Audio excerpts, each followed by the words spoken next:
образе Данвантари Господь своей олицетворенной славой мгновенно исцеляет вечно больных живых существ. Благодаря Ему полубоги обрели долголетие. За это люди и полубоги вечно возносят хвалу личности Бога. Он также взыскал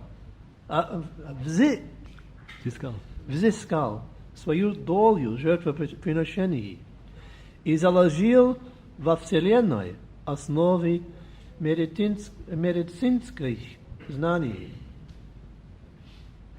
Комментарий Шрилы Прабхупады. Как сказано в начале Шримад-Бхагаватам, все исходит из единого источника, личности Бога. Из этого стиха яствует, что медицинские знания тоже были даны людям Верховным Господом, пришедшим в образе Данвантари, и потому эти знания записаны в Ведах. Веды – источник всех знаний, поэтому в них содержатся также медицинские знания, позволяющие излечивать любые болезни живого существа. Болезни заложены в самой природе тела обусловленной души. Материальное тело – это символ болезней. У разных людей болезни могут быть разными, но никто не способен полностью избежать болезней, равно как и рождения, старости и смерти. Однако, по милости личности Бога, человек может избавиться не только от болезней тела и ума, но и спасти душу, вырвавшись из заколдованного круга рождения и смерти. Одно из имен Господа – Бхавшри, что означает «тот, кто излечивает от болезней материального существования». Данвантарисча Бхагаван Сваямева Киртир Нам Нринам Pururuджам Руджа Ашуханти Ягьеча Бхагам Амритаюрававарунта Ayushvedam Anushasya Vatirya Loke.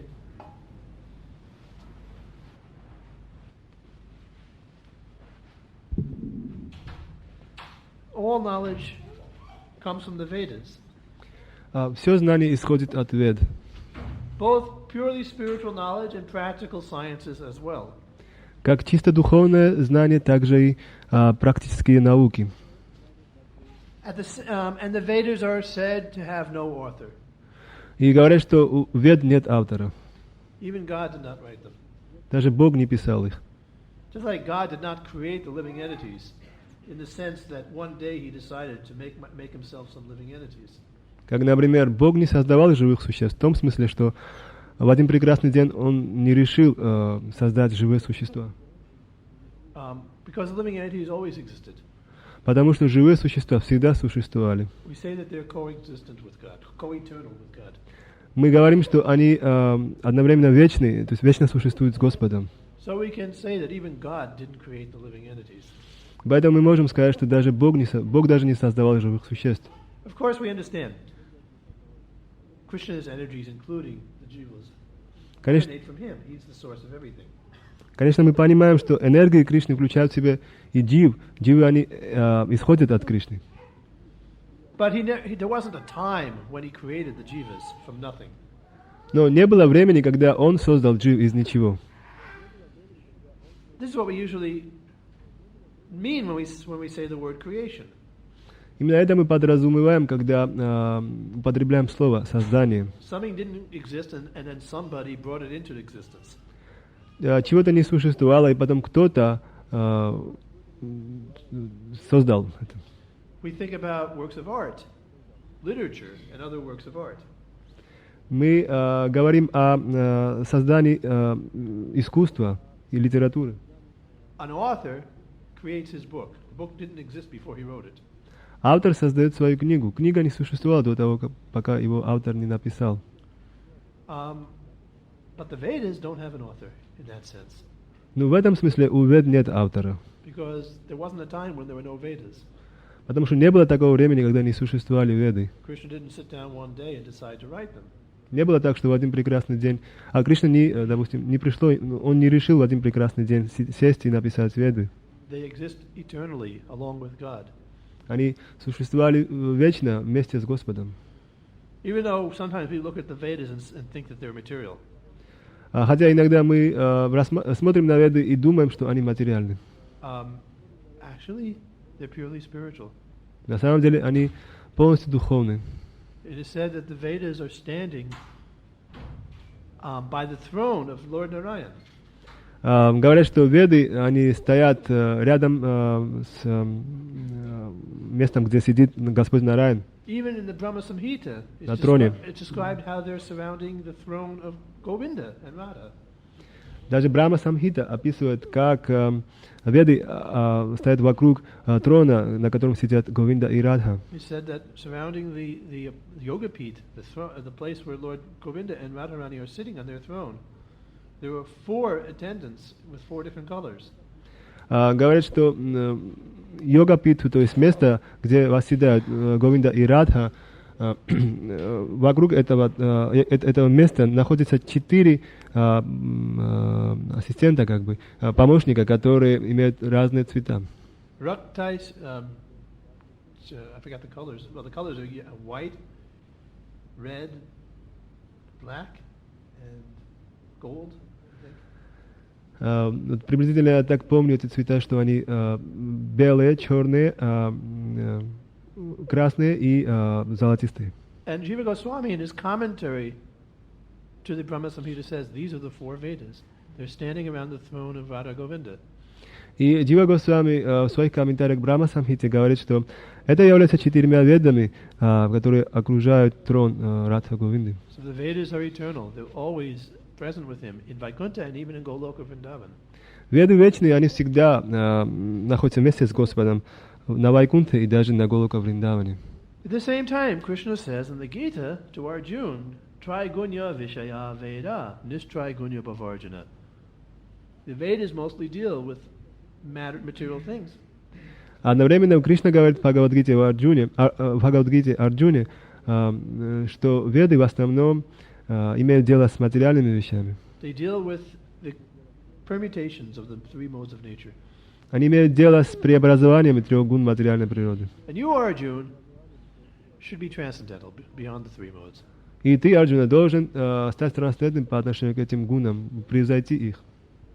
Yada shruti vipratipanate yada stasasi nichala.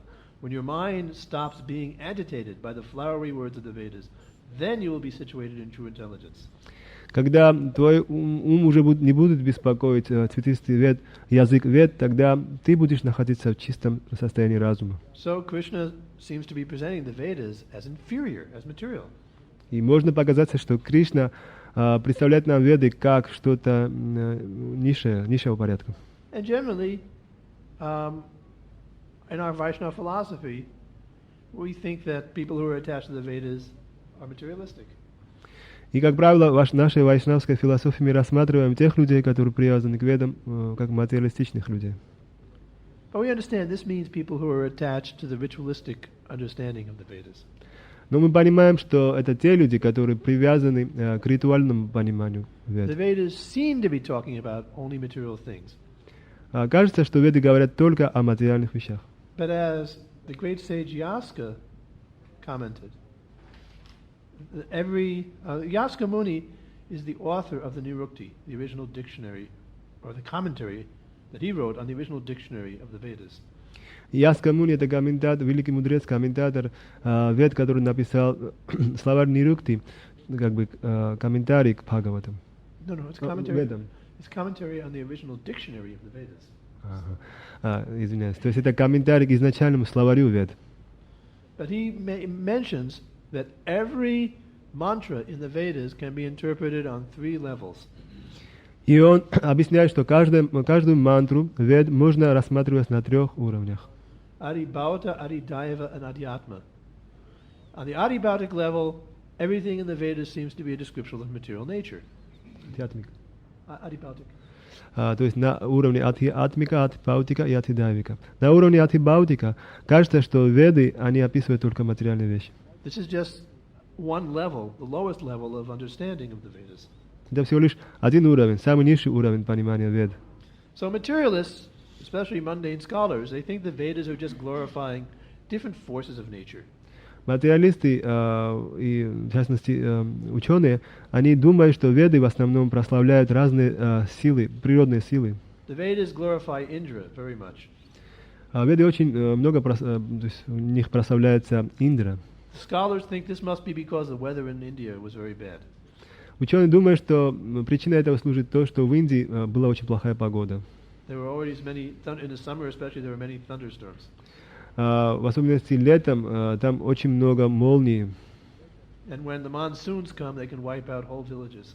И когда The rain can wipe out whole villages. Когда приходит муссонный сезон, этот муссон может снести целые деревни. So, out of their fear, the primitive people of India personified the god of personified the force of storms and created the god Indra in their minds. И из-за страха примитивные люди Индии, они представили себе олицетворенную форму этого урагана и вот этих муссонов и начали ему поклоняться. They called him Indra, И назвали его Индрой, the god of the storms. богом урагана. At least, this is the Adibhautic interpretation of the Vedas. То есть, как минимум, это интерпретация вед на уровне атибаутики. That it's all a description, primitive description of the forces of nature, and primitive worship of the forces of nature. То есть, это все примитивное описание природы, природных сил и примитивная форма поклонения этим природным силам. Even Jaimini Rishi, the great disciple of Vyasadeva, presented this interpretation also. Даже Джаймини Риши, великий ученик Вьясадевы, представил такое же объяснение. He said in his Karma Mimamsa Sutras that it doesn't matter to us whether the demigods even exist, whether they're even real people. В своей Карма Мимамсе сутрах он писал, что для нас не важно, существуют полубоги или нет, являются ли они конкретными личностями или нет. Even if they don't exist, they're useful fictions. People will follow their duties if they think that they exist. Даже если они не существовали, они все равно очень важные, как бы, мифические личности, потому что Useful fiction, means that it serves some purpose to people who believe in them, even if they're not real.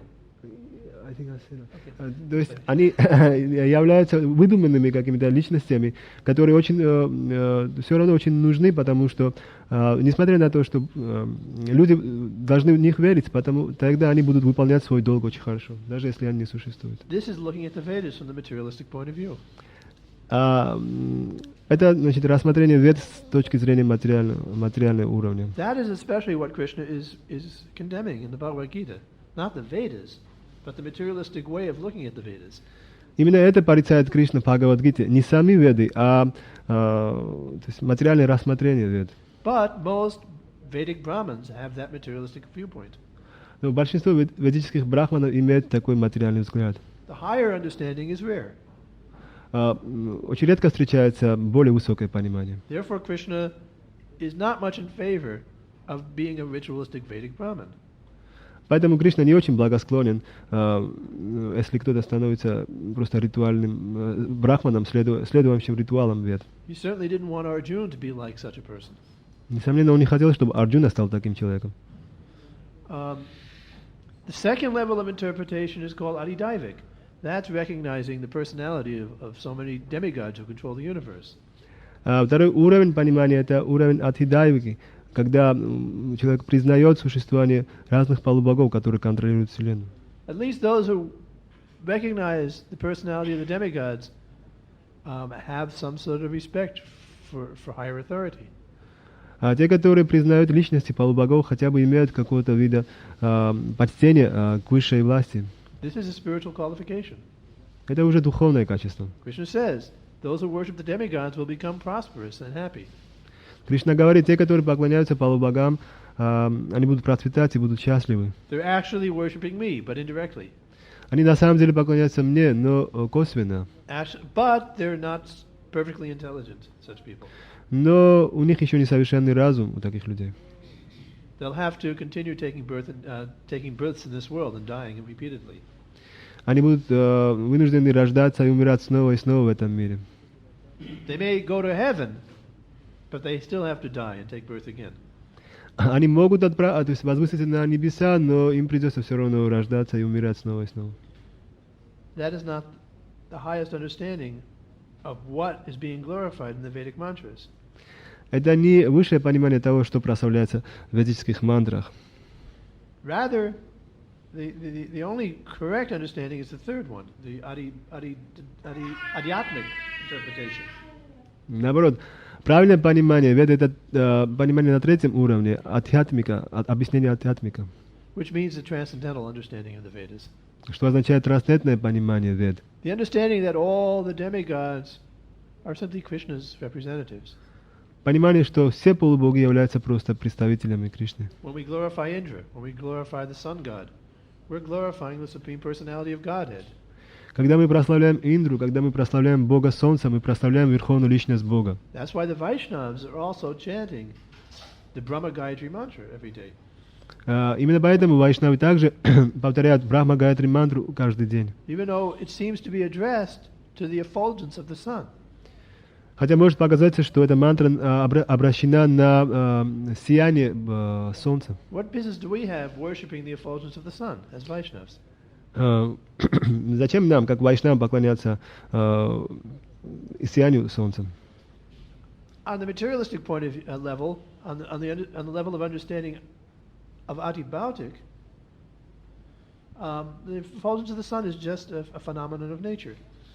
На уровне понимания, материальном уровне, то есть на уровне понимания адхипаутики, сияние Солнца — это всего лишь то есть феномен природы.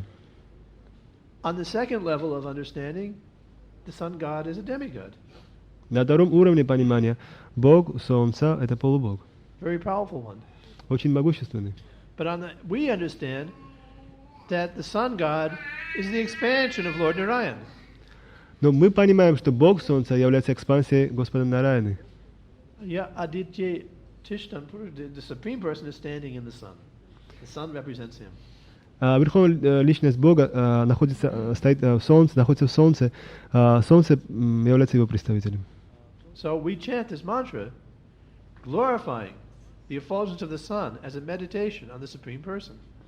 Мы читаем эту мантру, повторяем эту мантру и медитируем на сияние Солнца. And that for us is a meditation on the supreme person. И для нас это медитация на Верховную личность Бога. Krishna presents this also in the Gita, this realization. Кришна дает такое объяснение, такую реализацию в Бхагавад-гите. Vedaischa sayavayad ahameva vedya. By all the Vedas, I, Krishna, am to be known. С помощью всех вед надо познать меня. So, Krishna is saying two different things. One, that the Vedas talk about material things, and you, Arjuna, shouldn't be too interested in such material entanglement.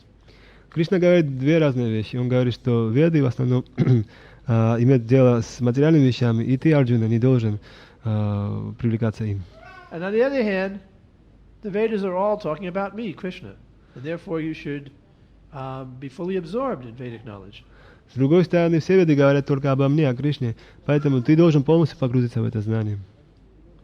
This seems to be an ambiguous point of view. You know, on one hand condemning the Vedas, and on the other hand praising them. Это может показаться очень двусмысленным. С одной стороны, то есть Кришна порицает веды, с другой стороны, он прославляет веды. But we have to understand, from the same source, the Vedas, you can get material knowledge and spiritual knowledge. Но мы должны понять, что с одного и того же источника, из вед, вы можете получить и материальные знания, и духовные знания. Nigama kalpataror. The Vedas are a desire tree, kalpataru. Веды являются древом желанием. Whatever you want, whatever kind of knowledge you want, you will find that in the Vedas. Все, что вы хотите, какой вид знания вы хотите получить, вы можете получить от вед. So there is jnana, transcendental knowledge. И, значит, существует гьяна, трансцендентное знание. But there is also what is called vijnana, which is ordinary scientific knowledge. Но есть еще и то, что называется вигьяна, обычное научное знание. Of course, the word vijnana is sometimes translated, Prabhupada translates it as realized knowledge. Конечно, Прабхупад иногда переводит слово вигьяна как реализованное знание. So when Krishna says jnana vijnana sahitam, you will receive, by worshipping me, you will receive transcendental knowledge and realization. There, Krishna means that vijnana means practical realization of theoretical knowledge. Когда Кришна говорит гьяна вигьяна сахитам, что поклоняясь мне, ты получишь как знание, так и реализованное знание. В этом случае вигьяна, Кришна имеет в виду и теоретическое знание, и практическое применение этого знания. Vijnana there means practical realization of theoretical knowledge. В этом случае вигьяна означает практическую реализацию теоретического знания. But in a different context, vijnana can mean ordinary material knowledge as opposed to spiritual knowledge. Но в другом контексте вигьяна может означать простое научное знание, противовес духовному знанию. And both kinds of knowledge come from the Vedas. И оба вида знания исходят из вед. The Supreme Lord Himself appeared in the form of Dhanvantari to deliver the practical knowledge of medicine. Верховный Господь явился сам как Дханвантари, чтобы дать знание медицины.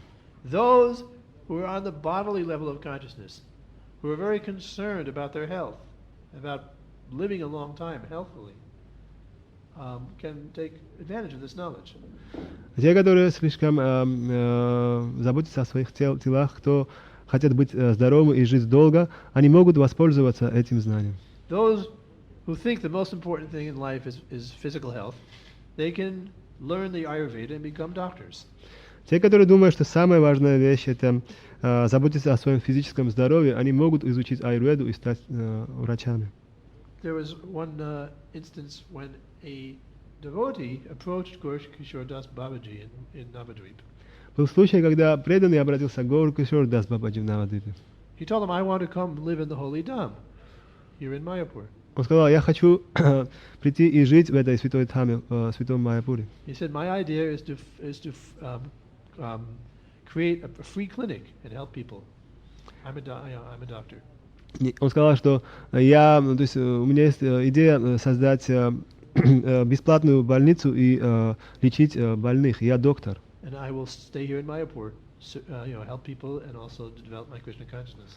Я останусь, буду жить здесь, в Майяпуре, и я одновременно буду помогать людям и развивать сознание Кришны. But Gaur-Kishore Das Babaji thought that this was not appropriate surrender for this person.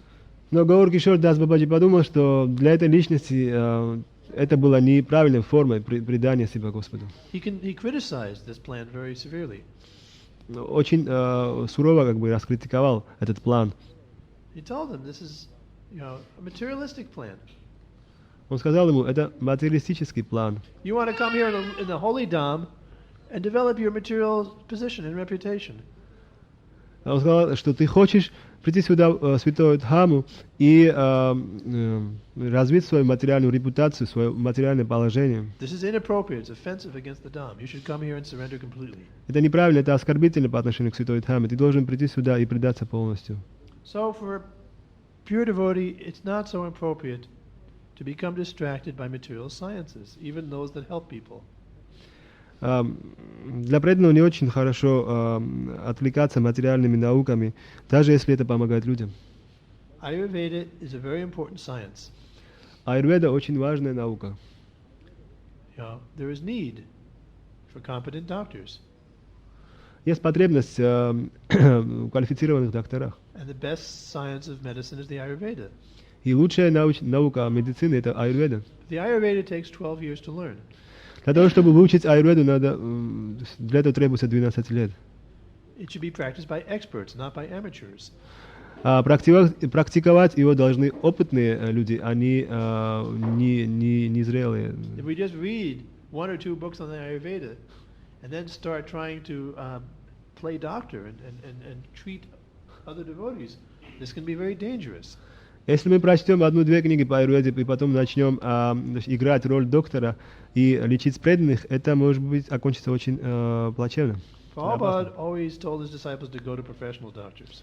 Прабхупад всегда говорил своим ученикам обращаться к профессиональным докторам. Better to even go to the Western physicians.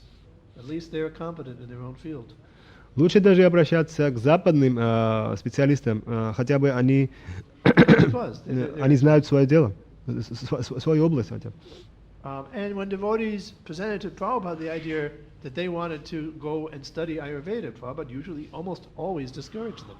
И когда ученики говорили Прабхупаде, что они хотят изучить аюрведу, почти всегда Прабхупад... Maybe always. Maybe there was no case when he encouraged anybody.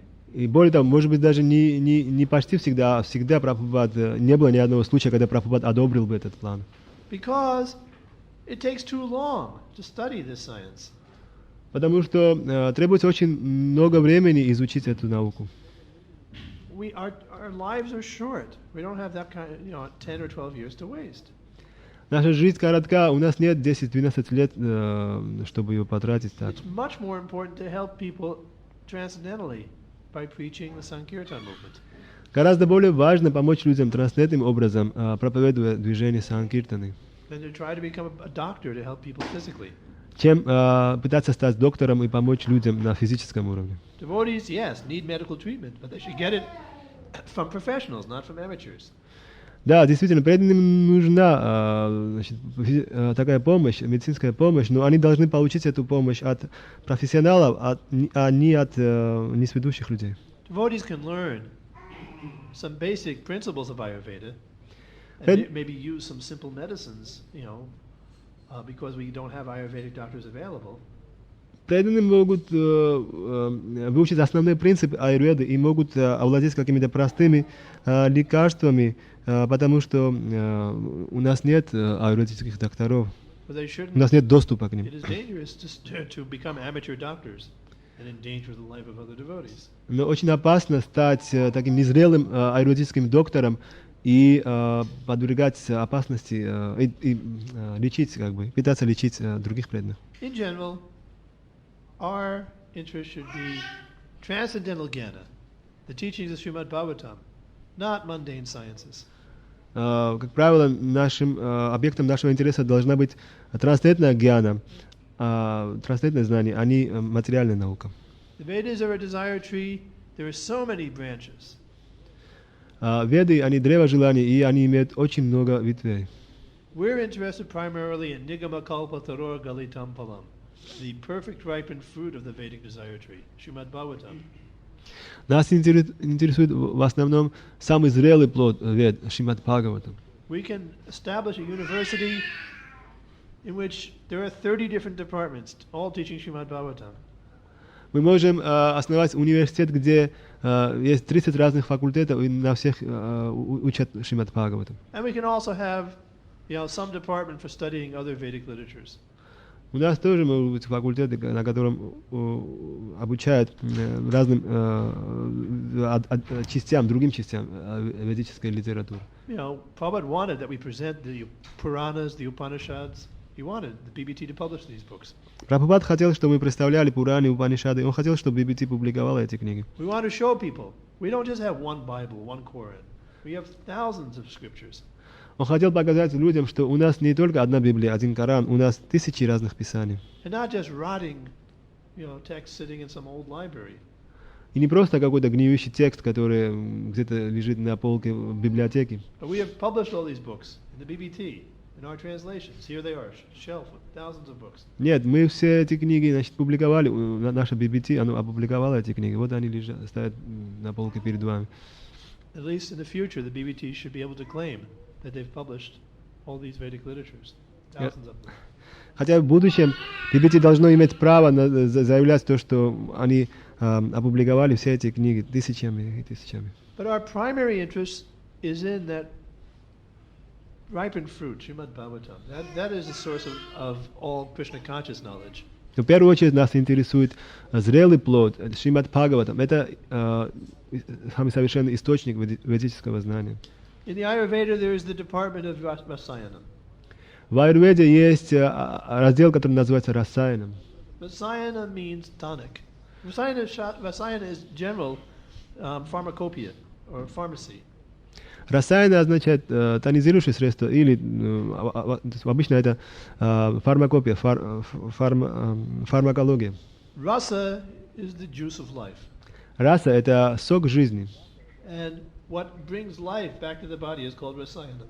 И то, что возвращает тело к жизни, называется расаяном. But where do we find the real nectar of life? Но где мы можем найти истинный нектар жизни? That we find only in Shrimad-Bhagavatam, not in the medical textbooks. Это мы находим только в Шримад-Бхагаватам, но не в медицинских учебниках. Or in the textbooks on astrology. Или учебниках по астрологии. Or any material science. Или по любой другой материальной науке. Or in the pages of the Rig Veda or the Upanishads, we will not find the same nectar fully manifested. К тому же и на страницах Ригведы и Упанишад мы не найдем тот же нектар в полной своей проявленной форме. The nectar is there, but it is not fully exhibited. Там есть нектар, но он полностью не проявлен. Nigama kalpataror galitam palam shukumaka amida javya samutam pegveta bhagavatam rasam alayam muhuraho rasika bhuvi bhavuka. Oh, most intelligent of men on this earth, you should be interested primarily in Shrimad-Bhagavatam. О, самые разумные люди на этой земле, вас должно интересовать в первую очередь Шримад-Бхагаватам. It is the ripened fruit of the Vedic desire tree. Это зрелый плод ведического древа желания. It contains the essence of all Vedic knowledge. Оно содержит всю сущность ведического знания. It reveals the ultimate purpose of life. Она открывает конечную цель, назначение, конечное назначение жизни. We can trust the authority of the Bhagavatam on the basis of the authority of its speaker, Shukadeva Goswami. Мы можем доверять авторитетности Бхагаватам на основе авторитетности его рассказчика Шукадева Госвами. Shukadeva Goswami was not interested in anything material. Шукадева Госвами не интересовал ничего материального. But he was attracted to Shrimad-Bhagavatam. Но он привлекся Шримад-Бхагаватам. And he was interested to become its speaker. И он хотел стать рассказчиком Бхагаватам. He did not even compose anything new. He simply repeated exactly every word he heard from his father. Он не сочел ничего нового даже. Он просто повторил все, что точности то, что услышал от своего отца. Just like a parrot. Подобно попугаю. But having been touched by the lips of Shukadeva Goswami, the Bhagavatam becomes much more relishable. Но прикоснувшись к губам Шукадевы Госвами, Бхагаватам становится гораздо слаще и вкуснее. It becomes more full with meaning. Оно наполняется большим смыслом. This is a mystery, but this is the fact. Just by being repeated by Shukadeva Goswami, word for word, the Bhagavatam becomes more significant. Это мистерия, но это факт. Просто из-за того, что Шукадева Госвами повторял его, Бхагаватам стало более... much more full of meaning. То есть Бхагаватам наполнился гораздо большим смыслом. Because Shukadeva Goswami was Rasika. He was completely expert in tasting the transcendental mellows of pure devotion. Потому что Шукадева Госвами был расикой, он то есть, знал очень хорошо, как ощущать этот вкус трансцендентные вкусы.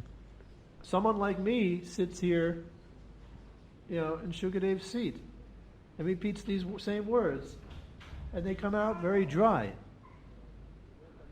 Человек подобный мне сидит здесь и повторяет Бхагаватам подобно Шукадеве Госвами, но его слова очень сухие. Somebody like me, therefore, devotees find it difficult to even stay awake.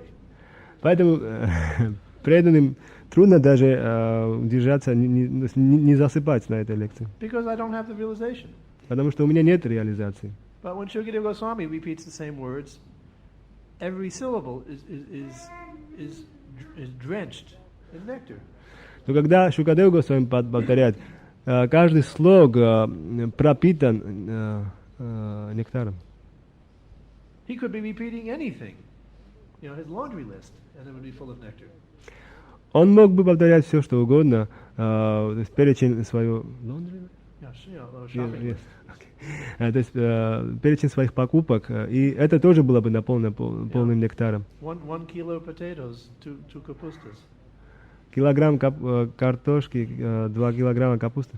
If that was repeated by the lips of Shukadeva Goswami, the devotees would all be, drowning in ecstasy. Даже если это сказал бы Шукадев Госвами, преданные были бы в экстазе тоже. What to speak when what he's repeating is Shrimad-Bhagavatam.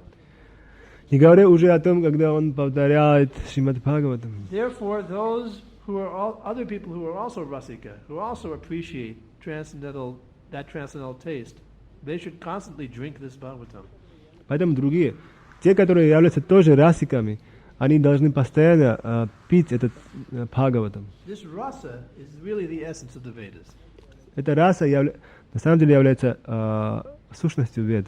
This nectar of the transcendental relationships between Krishna and his devotees. Этот нектар трансцендентных взаимоотношений Кришны со своими преданными. That's what the Bhagavatam is teaching us.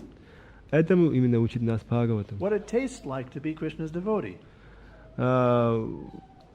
Какой вкус имеет, быть преданным Кришне? That's the most important thing to learn. Это самая важная вещь, которую надо учить. When we learn that taste, then everything we want will be achieved. Когда мы научимся этому вкусу, тогда все, что мы хотим получить, мы получим. When we have even one drop of that taste, all our material contamination and misunderstanding will disappear. Даже если у нас будет капля этого вкуса, все наши материальные представления и заблуждения уйдут. And the speakers of Shrimad-Bhagavatam, Shukadev and the others, are very kindly trying very hard to teach us how to appreciate this taste. И рассказчики Шримад-Бхагаватам, такие как Шукадев и другие, они очень усердно стараются научить нас, как ощущать этот вкус. This is therefore the highest transcendental knowledge. Поэтому это высшее трансцендентное знание. Sarva Vedanta Sadam Hi Shrimad Bhagavatam Ishyate Tadrasamita Triptasya Nanyatra Syat Vatik Kvachit. The Vedanta contains the essential knowledge of the Vedas. Веданта содержит существенное знание Вед. The original Vedic mantras of the Rig Veda and the other Vedas is not really addressed to human intelligence. Ведические мантры, Ригведы и другие на самом деле не обращены к истинному человеческому разуму. They are prayers addressed to demigods. Это молитвы, обращенные к полубогам. So maybe the demigods can understand what the Rig Veda is saying. Может быть, полубоги могут понять, что говорит Ригведа. But the Upanishads explain the essential philosophy of the Vedas for human beings. Но Упанишады объясняют существенную философию для людей. Therefore, the Upanishads are called Vedanta. Поэтому Упанишады называются Ведантом. The culmination of all Vedic knowledge. Кульминацией всего ведического знания. But Sutta Goswami says that Shrimad-Bhagavatam is presenting the essence of all Vedanta. Но Сutta Госвами говорит, что Шримад-Бхагаватам представляет сущность всей Веданты. Which is rasa, raso-vaisaha. The supreme truth is the reservoir of all pleasure. Что есть раса, расо-вайсаха, верховная истина является вместилищем всего наслаждения. This is the statement of the Taittiriya Upanishad. Это утверждение Тайтарии Упанишад. Of the original Vedanta. Изначальной Веданты. Raso-vaisaha. The supreme person is the reservoir of all pleasure. Расо-вайсаха. Верховная истина является вместилищем всего трансцендентного наслаждения. Rasaha yevayam labdva anandi bhavati. When a living entity comes into contact with this reservoir of pleasure, he also becomes full of happiness. Когда живое существо соприкасается с этим резервуаром, вместилищем наслаждения, он тоже исполняется счастьем. That is Vedanta knowledge. Это знание Веданты. But the distilled essence of the Vedanta is Shrimad-Bhagavatam. Но сгущенная сущность, как бы, этой Веданты является Шримад-Бхагаватам. Just like you can take grapes and make wine out of them. Например, вы можете взять виноград и сделать вино. But then they take the wine and they distill it a second time, make brandy. Потом они берут вино и как бы дистиллируют его еще раз, и получается коньяк или водка. You know, and people will spend large amounts of money for a good bottle of cognac from the time of Napoleon. И люди готовы заплатить очень много денег, чтобы купить хороший коньяк со времен Наполеона. So the Vedanta Такой давности. is the distilled essence of the Vedas, and Shrimad-Bhagavatam is the second distillation. You know, the perfect essence. Веданта как бы является первым, это продукт, полученный после первой дистиллировки Вед, а потом Бхагаватам является продуктом второй дистиллировки. Yeah, it's the perfect product. Это совершенный продукт. Tadrisamita Trishtasya Nanyata Shat Kochit. One who tastes this transcendental cognac will never be interested in drinking anything else again. Тот, кто пьет этот трансцендентный коньяк, тот, кто поймет вкус этого трансцендентного коньяка, он больше не захочет испытать никакой другой вкус. He won't be interested in spending 10 years of his life, 12 years studying Ayurveda or anything else but Shrimad-Bhagavatam. Он не захочет потратить 10-12 лет своей жизни на изучение чего-то другого, кроме изучения Шримад-Бхагаватам. Okay, so are there any questions?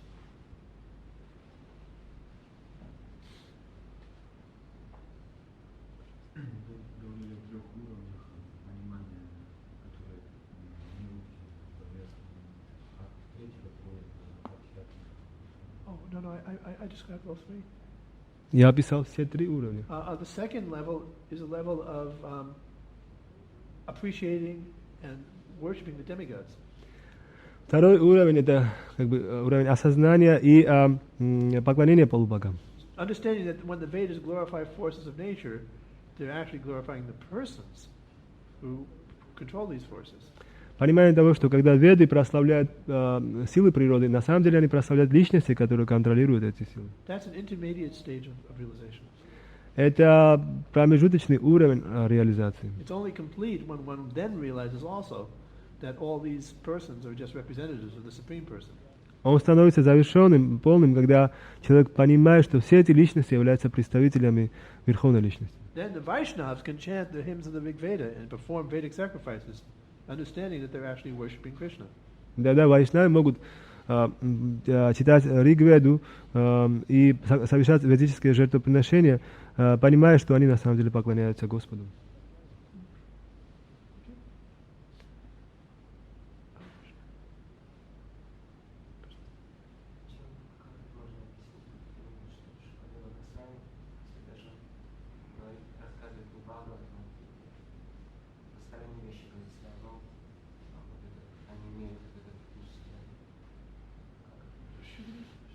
How can one understand if Shukadeva Goswami will speak something different than Bhagavatam, like this in his shopping list or something?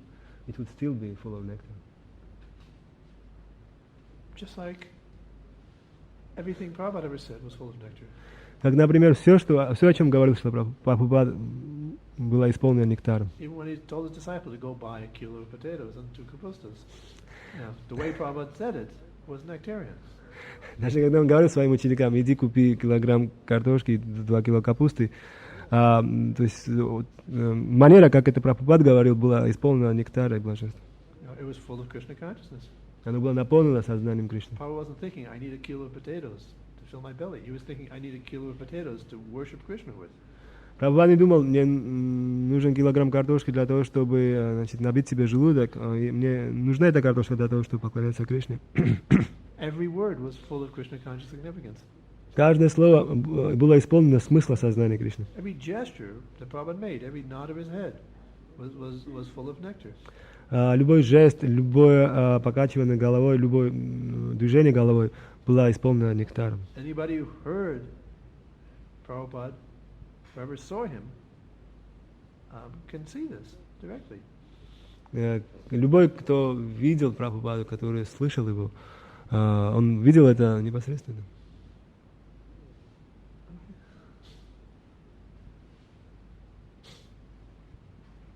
Anything else?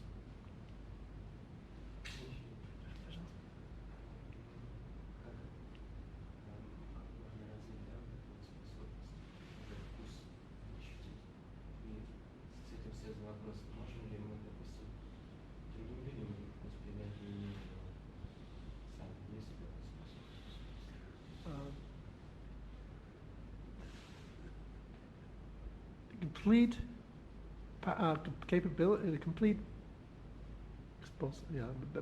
we can acquire the ability and the understanding for experiencing this taste just by following the process of sadhana bhakti. Мы можем получить эту способность ощущать такой вкус, просто следуя процессу садхана бхакти. Chanting 16 rounds every day, following the four regular principles. Читая 16 кругов каждый день, следуя регулирующим принципам. Studying Shrimad-Bhagavatam every day in the association of devotees. Изучая Шримад-Бхагаватам ежедневно в кругу преданных. And trying to serve our spiritual master. Пытаться служить нашему духовному учителю. Who is serving Prabhupada, preaching. Который служит Прабхупаде в проповеди. By following that process, we will develop that taste. That is the whole purpose of the process. Следуя этому процессу, мы, несомненно, разовьем эту способность. В этом весь смысл, все назначение этого процесса. This is the International Society for Krishna Consciousness. Это международное общество для сознания Кришны. Meaning the Society for Tasting Nectar. То есть это общество, где должны преданные кушать этот нектар. Not just society for collecting money and building buildings. Не просто общество для собирания денег и стройки каких-то зданий. Everything we do is for the purpose of cultivating this nectar of Все, Krishna consciousness. все, что мы делаем, предназначено для того, чтобы культивировать в себе этот нектар сознания Кришны. And by simply participating in the activities of ISKCON, we will develop for ourselves this nectar. И просто участвуя в деятельности ИСККОН, мы обязательно получим этот нектар для себя. We just have to understand the process that Prabhupada taught. We have to understand Prabhupada's instructions properly.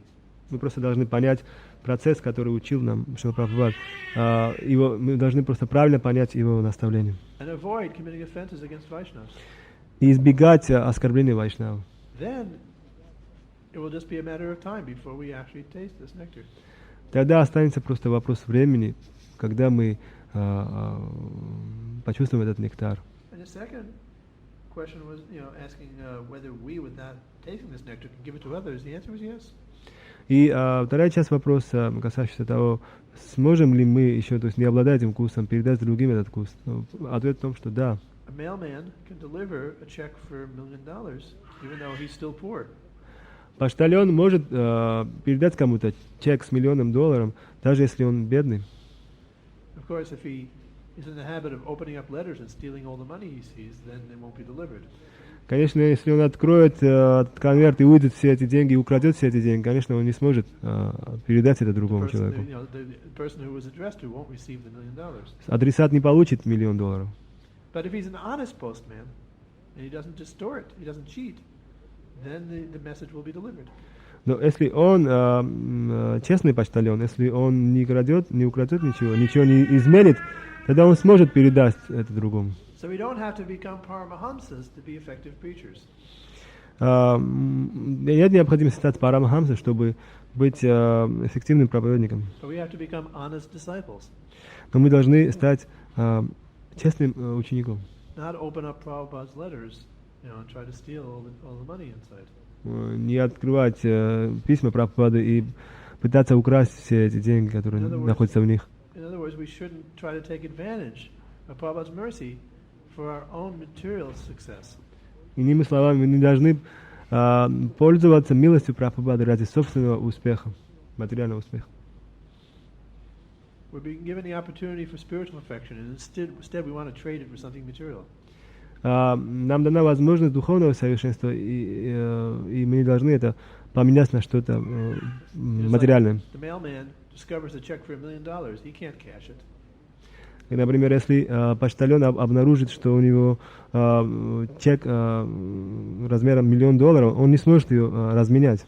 But he finds some big gangster who knows how to do it, how to cash that check, and he gets a few $100 for it. Но он находит какого-то очень, какого-то большого гангстера, и который знает, как поменять и получить деньги наличными. So Krishna is giving us service, an opportunity for spiritual perfection.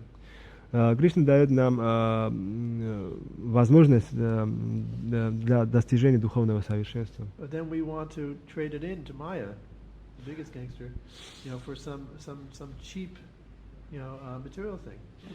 Но мы хотим продать эту возможность Майе, самому большому гангстеру, ради... I shouldn't say that. Может быть, нельзя так говорить о Майе. Ради, то есть, и продать это за какие-то дешевые материальные вещи. Then, my so-called preaching will not help anybody, and I will fall down. Тогда моя так называемая проповедь не поможет никому, и я упаду.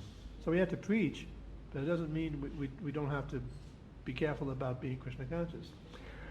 Это не значит, что мы не должны проповедовать, просто мы должны быть очень осторожным в своем сознании, осторожным, чтобы стать сознающими Кришны. Especially we have to develop proper attitude and behavior toward Vaishnavas. В особенности мы должны развить правильное отношение и правильно вести себя к вайшнавам. Otherwise my preaching won't have a good effect, and I won't succeed.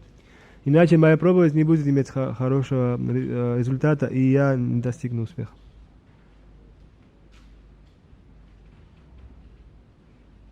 Скажите, пожалуйста, я правильно это понимаю?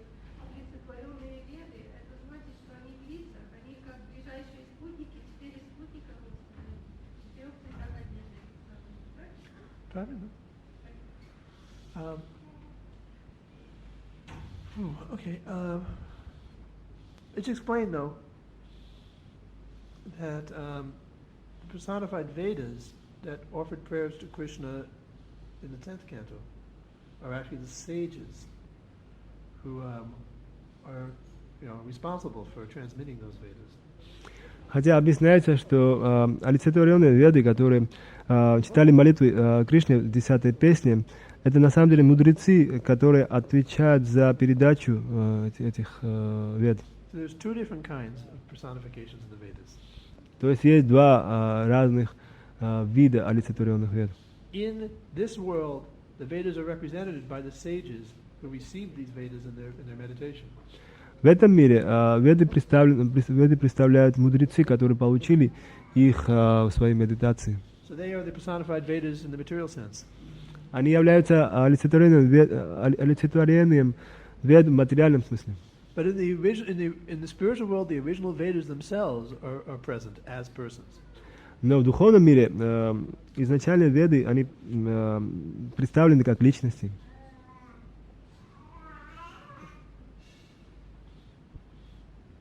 Okay. Спасибо. Сейчас слава Шрила Полный. Yeah.